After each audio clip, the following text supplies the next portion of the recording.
Hi there, I'm John and welcome back to my YouTube channel. My long overdue April wrap up is here. Yes, it's in the middle of June, but I need to pump these last two out so I can catch up. And I'm trying to film quickly because I was supposed to travel back to my home state today, but it's already 3 in the afternoon and I know it's not going to be feasible for me anymore, so I just said let me get on with the video, and I just hope it does not get too dark, and I hope I can do something to salvage the light if at all, but please bear with me as usual. And yeah, let's get into the video. So in April I read 4 books, which is the most I've read so far in a single month this year, and almost the number I read from January to March, so I was quite pleased with that. I actually finished 4 books because I had started some of them at different points in March, and also there's one on here that it shames me and it's painful to admit, but it's from December last year and it's a relatively short book. But yeah, let's get into the wrap up. So the first book I finished was one from an author who I've mentioned on here before and who is very dear to me, but I hated this book. I don't know if to say hated, but I heavily disliked it. And the book is The Art of Asking Your Boss for a Raise by Georges Perec, French author, philosopher, who I've mentioned on here, and loving his past 2 works which I read in 2022. This was actually my 4th work of his that I've read, and kind of my second, maybe my third. I think this was categorized as fiction, but it's essentially a short 50+ page book where Georges Perec tries to analyze how it will feel for a character going to ask his boss for a raise, but setting the story or using what drives the story as this kind of computer model. So there's a lot of how it will feel if it was a computer program running the character sort of as he's asking his boss for a raise. And in true fashion, it does capture how essentially there will be a lot of repetitions expected from a computer program, but what makes this novel or this small book, what makes it so taxing and so frustrating is that it is done entirely without punctuation marks.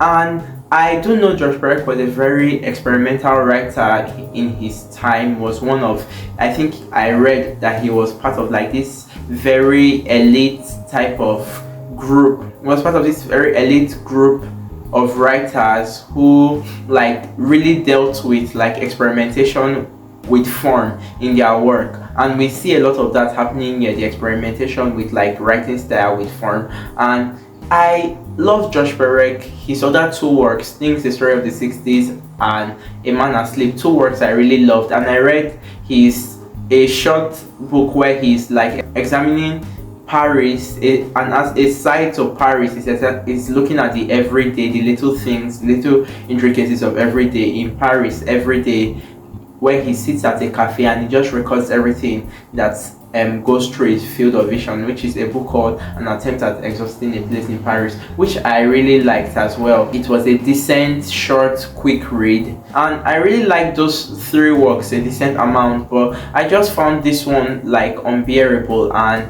I love artists and authors who try to experiment and play with the form, but I have a line, I have a limit, just like I assume every human being should have, and this was way over my limit. The computer program repetition style, it began to get it was very smartly done, I cannot take that away from it, but it began to get so tedious, and the lack of punctuation did not do anything to help it, even though yes, I could fit in where the punctuations should have gone while I read it, but I just felt I was being punished, and I hate feeling reading. I hate when reading begins to feel like punishment, so I gave this 1 star, and I want to go back to reading the Georges Perec that is dear to my heart, and not this I don't know if I can take any of the experimentations in the future, I'm sorry.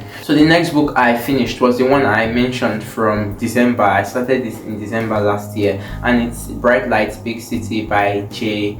McLerney. I don't know if that's how you say his name, but I'll put the cover up here, and I don't think I can attempt pronouncing it. It's one of those hard American names. But yes, this is a New York novel. We follow a writer who works as an editor, I think, at a company called the Department of Factual Verification, and it's really a company where they publish more, it's more like news type articles, like pieces, news type pieces on real world events, where like the facts in the pieces have to like be very true to whatever is being published. They have to be very true to facts, even whether historical or things happening in the current times. But our main character, our narrator, who is unnamed, he desires to be a writer, a fiction writer actually, who just happens to find himself at this job, and we meet him at the beginning of the novel at a point where we are told that his wife Amanda, who is a model, has just up and left him. And so the whole novel is really just this character doing New York things, essentially, from what I've seen from all the films I've watched, and it's really like quintessential New York. And but also it feels very more like quiet New York than like the big bustling energy, even though that is very much in here. But there's just a lot of like quietness to some of the actions, even when they are taking place in, like, let's say clubs at 3 a.m. in the morning, where the characters are high on coke and doing all that madness, which I don't know why that is like really the life all the time in this type of stories, but it's what we get essentially. I do love New York a lot, not the lifestyle all the time, but I do like the busyness of the place and just like the dream aspect we get, or that I have seen rather, a lot in films. But yes, there's not really a major plot to the novel. We just are being shown New York in all its glamour. This writer, who is not really like doing much writing as he ought to, process like his wife leaving him, and that's just really the book for like 200 pages, and it's clubbing,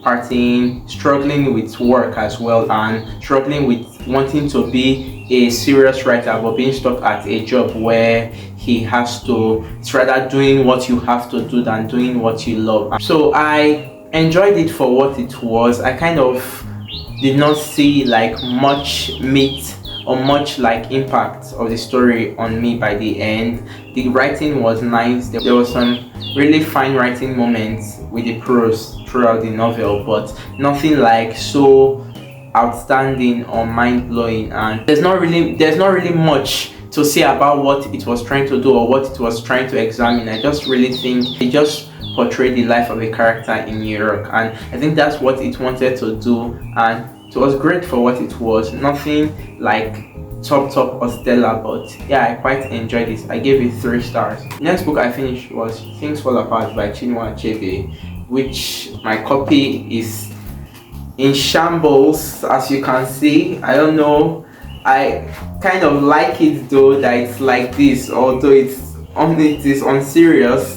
I don't know why it's scattered so much. I bought it from the fair, and yes, it was a thrifted copy that looked very old, but I kind of like really liked this cover, so I went with it. But after the first chapter, it just constantly fell apart. But yes, this is a famous Nigerian novel considered as a classic in literature in general, and it's one of like it's one of the novels that I think really set us on the map as well. Like with our literature, it's one of the novels that really, like, when you think of Nigerian literature, I think this is probably the first one that comes to mind, because read in schools, dissected in schools, and essays, think pieces on it. And it's a book that is often thought of and spoken of in reference to how it depicts like colonialism and how the whites came to Africa. And it's set, I think, 1900s. I don't know what parts of 1900s it is set in, but it's set around early 19, not very early, but towards, I think, around 19, I can say 1930s, 1940s maybe, because it is the major time we can see in our history, like from what I learned, when like British first did a sort of amalgamation in Nigeria when they were here, was in 1914. So I don't know if it goes that far, but we got our independence in 1960, so it has to be set way before that time. But it's really one segment of Nigeria depicted in the novel, which is the Ebiboh land, and I really think it's a book that just shows how terrible a lot of like cultural practices and a lot of like the norms of that time were, and it looks at masculinity a lot, because our main character is Okonkwo, a man from the Ebiboh land who is like a traditional man, has 3 wives, because then the norm was having a good deal of wives. And I'm not Igbo personally, I am another tribe, because our tribes are very many. I am Ijaw personally, my mom is Yoruba, but I really think like this is not a book that is, I cannot say it's I'll get to how I feel about like the colonial aspect. I really think first, like before I get into what I felt about like maybe what the book tried to do and how I feel about it, like its classic status and all. I think this was quite a bold novel. That's the first thing that came to mind when I was reading. This was a bold thing to release in 1958. It was first published in 1958, so it was a bold thing to put out at a time where like there were so many norms, like traditional norms, but I think it was 2 years before we gained our independence. So I just felt it was quite a very defiant move, because there's a lot of things that Chinua Achebe puts in this book on like the nature of like male behavior, traditional behavior in the Ebiboh land there, and it's just like showing people to themselves. And I think it would have taken quite a lot of courage to put this out there in that time, because a lot of these things are not what like we want to be confronted by the people of Nigeria here. But while it is like Igbo specific in a way, there are some cultures probably which might have like indulged in some of like not the traditional practices, because the traditional practices vary from tribe to tribe, different tribes, and the tribes are even further segmented, so it's very much. But like some of the more overarching thing, men having a lot of wives and women being like relegated to like, it's not even secondary roles, it's less than secondary roles, it was more like the norm then. And now getting into the novel, I think one of the primary things that is like really looked at in this book is toxic masculinity, how heavy, how terrible it can be, but in a way it was the only thing the people of this time knew. It was what they taught to their children as well. And because I think while it is pushed as a colonial novel, like looking at the colonial times and what the colonizers did, I don't see that was like the overarching thing in the book for me. And that was one of my issues, because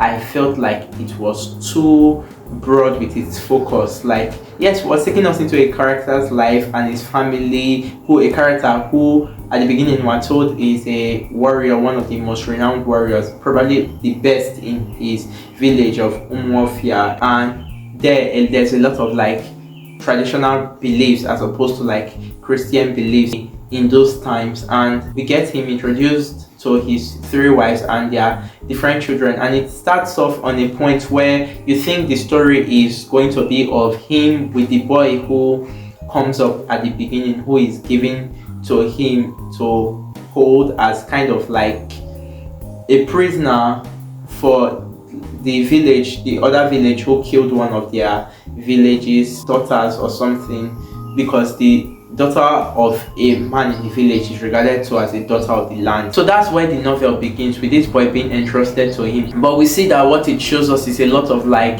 the traditions of the time, what they did, like how the festivals they participated in. It just exposes us to these things, tells us about these things, and how the men behaved. Men were the like defended for their families essentially, and women were just like the housewives helps kind of situation, and the little things they did at the backdrop. This kind of like looks at Okonkwo's family at large. I did like it as just a progressing story of different things happening in Okonkwo's family, because that's what it is for the longest time.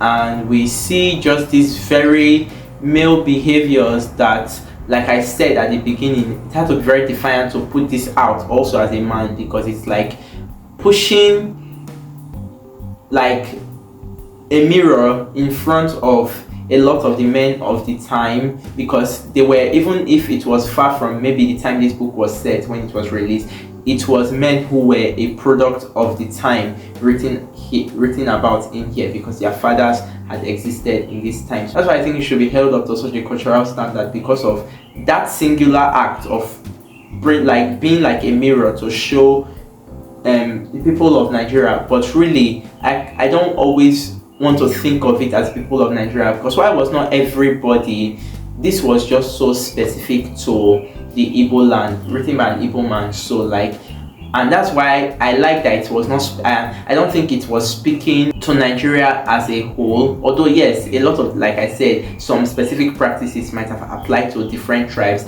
but I just felt that this was speaking more to a segment or a people in Nigeria. And everything that I feel is the central portion of this book, or what like really makes this book, is how we follow Okonkwo, the character, through his life, through like the ups, and we get to see like he has down moments in his life as well, even being such like a manly man as he claims to be throughout the book. It's really a portrait of a life. It uses a single man who was like many men there as an example to show the men of like the time when it was published what their fathers were like, and what some of them probably were like as well, which I found very brilliant.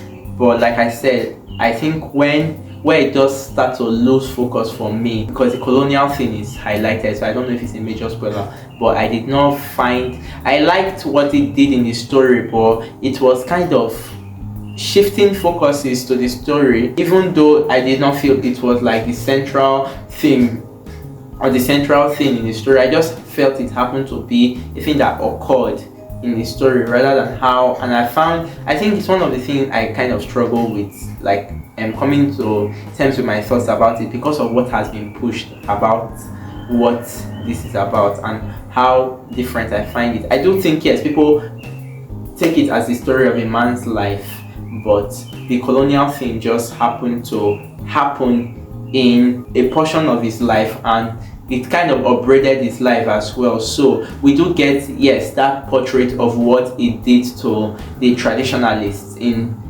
the, I struggle to say in Nigeria, because it was in a portion, but yes, on the colonial side we can say that is what it must have done to a good portion of like the country, upsetting the country, who held so much traditional belief. And I think one of the things it addresses is like how terrible our traditional, I think I mentioned it early on, but how terrible some of our traditional beliefs were, the killing of the twins type of things, the evil forest, things that are very, very true. People who are not from here and maybe might see some of these things and like African things and be like, oh wow, so outrageous. These were actually like the nature of these things here, which I think was bold to put in a book and push out to the world. But it's really history, it's really heritage, and yes, it was not, so I did not feel it was, while people who I'm very strongly believe when this comes out, when this might have come out, when this had come, I very strongly believe that when this came out, there might have been people who questioned the choice to push this out there. I just feel it's like it's a brave book, it's a daring book. I think it's a very culturally and historically significant book for us, even though I feel yes, it shows the Ebiboh mostly, but it does show a very large part of like the traditional nature of Nigeria as a country. And yes, while I did not love it or anything of the sort, but I really enjoyed it. I thought the writing was very true to us, with the very Nigerian nature to the prose, and I like that I did not kill that. And yes, a very fantastic writer, so very much enjoyed this. And that was a bit of like a mess of a ramble, but I hope I kind of put out coherent thoughts. Maybe if you want a video separate on what I think about it, you can let me know in the comments. Although that would be so hard to make because I did not take a lot of notes, and I don't know if it's something I want to reread, but I don't know if I sit down to peel back as I just flip through. There's a lot of things I quickly pick along on a book that I have read. So yeah, a rambling kind of review on Things Fall Apart. I don't know if I said I gave this 3.5 stars, so yeah. Like the two books before that, the final book I have to talk about I do not own as well. I read on ebook, and it's Labvona by one and only Ottessa Mosfegh, who I have read before. Talked about a bit on here in my 2022 favorite video. She was on that list with my year of rest and relaxation. And yes, I read Labvona started February, was a body read with a friend who I've mentioned on here as well, my friend here in Nigeria, who is very dear to me, and she's probably the person the only person I body read books with. So yes, we started as a body read in February, but I kind of finished very much later than her because I was in the midst of my exams and a lot of the things at that time. But this was a ride. Labvona was a ride, and I did not like it as much as my year of rest and relaxation. I felt disappointed by it, although I don't know what I was expecting. I was expecting the weird, which we got, the crazy, which we got, the very Ottessa Mosfegh mad style, even though I had read one novel, which we got. But at the same time, I just felt let down because I just felt the book felt too fast in its telling, in what it chose to tell us about, and I did not know that whatever points Mosfegh thought she was trying to make, she passed across. So the book begins with a character, Marek, who is a very young boy, deformed in the village of Labvona, and we get him living with his father, and we just learn that the book is set in like kind of medieval times, where there's like a king of the village, a ruler,